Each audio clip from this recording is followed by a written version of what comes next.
নমস্কার বন্ধুরা, তোমরা সবাই কেমন আছো? আশা করি সবাই ভালো আছো। আমার চ্যানেলে তোমাদের সবাইকে স্বাগত জানাই। আজকে আমার লাঞ্চের থালিতে কি কি মেনু আছে তারই ভিডিও তোমাদের সাথে শেয়ার করব।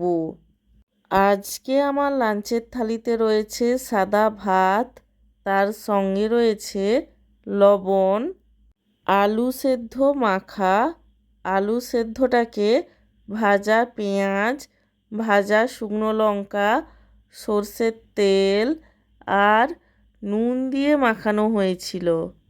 আলু মাখার পরে রয়েছে মাছ মাখা।